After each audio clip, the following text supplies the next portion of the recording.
Évangile selon Jean, chapitre 1. Au commencement était la parole, et la parole était avec Dieu, et la parole était Dieu. Elle était au commencement avec Dieu. Tout a été fait par elle, et rien de ce qui a été fait n'a été fait sans elle. En elle était la vie, et la vie était la lumière des hommes. La lumière brille dans les ténèbres, et les ténèbres ne l'ont pas accueillie. Il y eut un homme envoyé par Dieu du nom de Jean. Il vint comme témoin pour rendre témoignage à la lumière, afin que tous croient par lui. Il n'était pas la lumière, mais il vint pour rendre témoignage à la lumière. C'était la véritable lumière qui, en venant dans le monde, éclaire tout homme. Elle était dans le monde, et le monde a été fait par elle, et le monde ne l'a pas connue. Elle est venue chez les siens, et les siens ne l'ont pas reçue. Mais à tous ceux qui l'ont reçue, elle a donné le pouvoir de devenir enfants de Dieu, à ceux qui croient en son nom, et qui sont nés, non du sang, ni de la volonté de la chair, ni de la volonté de l'homme, mais de Dieu. La parole a été faite chair, et elle a habité parmi nous, pleine de grâce et de vérité. Et nous avons contemplé sa gloire, une gloire comme celle du Fils unique venu du Père.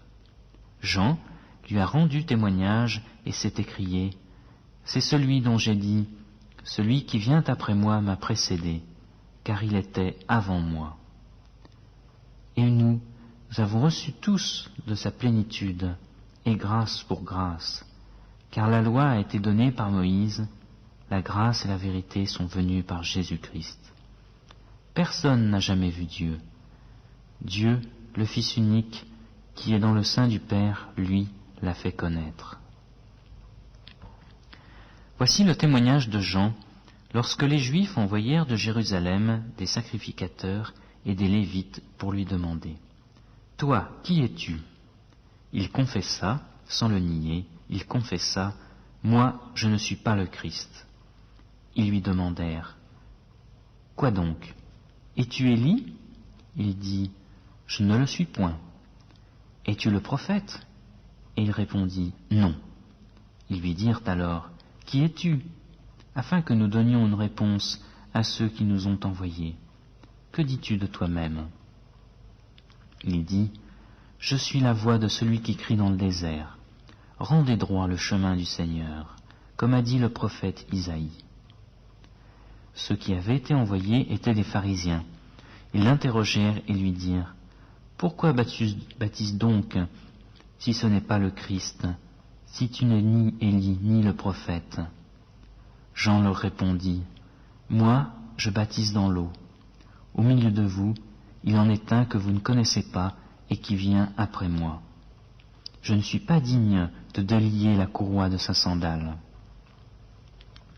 Cela se passait à Béthanie, au-delà du Jourdain, où Jean baptisait.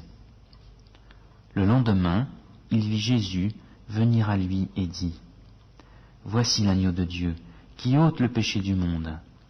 C'est celui dont j'ai dit « Après moi vient un homme qui m'a précédé, car il était avant moi. Et moi je ne le connaissais pas, mais afin qu'il soit manifesté en Israël, je suis venu baptiser d'eau. » Jean rendit ce témoignage. « J'ai vu l'Esprit descendre du ciel comme une colombe et demeurer sur lui. Et moi je ne le connaissais pas, mais celui qui m'a envoyé baptiser d'eau m'a dit, « Celui sur qui tu verras l'Esprit descendre et demeurer, c'est lui qui baptise d'Esprit Saint. » Et moi j'ai vu et j'ai rendu témoignage que c'est lui le Fils de Dieu. Le lendemain, Jean était encore là, avec 2 de ses disciples. Il regarda Jésus qui passait et dit, « Voici l'agneau de Dieu. » Les 2 disciples entendirent ces paroles et suivirent Jésus. Jésus se retourna et vit qu'ils le suivaient, et il leur dit, « Que cherchez-vous » Ils lui dirent, « Rabbi », ce qui se traduit par « Maître », « Où demeures-tu » Il leur dit, « Venez et vous verrez. » Ils allèrent et vit où il demeurait. Ils demeurèrent auprès de lui ce jour-là. C'était environ la 10e heure. André, frère de Simon-Pierre, était l'un des deux qui avaient entendu les paroles de Jean et qui avait suivi Jésus. Il trouva d'abord son propre frère, Simon, et lui dit « Nous avons trouvé le Messie », ce qui se traduit par Christ. Il le conduisit vers Jésus. Jésus le regarda et dit « Tu es Simon, fils de Jonas. Tu seras appelé Céphas », ce qui se traduit par Pierre. Le lendemain, il voulut se rendre en Galilée et il trouva Philippe. Jésus lui dit « Suis-moi ».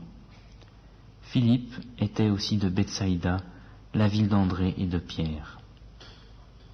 Philippe trouva Nathanaël et lui dit « Nous avons trouvé celui dont il est parlé dans la loi de Moïse et dans les prophètes, Jésus de Nazareth, fils de Joseph. » Nathanaël lui dit « Peut-il venir de Nazareth quelque chose de bon ?» Philippe lui dit « Viens et vois. » Jésus vit venir à lui Nathanaël et dit de lui « Voici vraiment un Israélite dans lequel il n'y a pas de fraude. » Nathanaël lui dit « D'où me connais-tu » Jésus lui répondit « Avant que Philippe t'ait appelé, quand tu étais sous le figuier, je t'avais vu. » Nathanaël reprit « Rabbi, toi tu es le Fils de Dieu, toi tu es le roi d'Israël. » Jésus lui répondit « Parce que je t'ai dit que je t'avais vu sous le figuier, tu crois. Tu verras de plus grandes choses encore que celles-ci.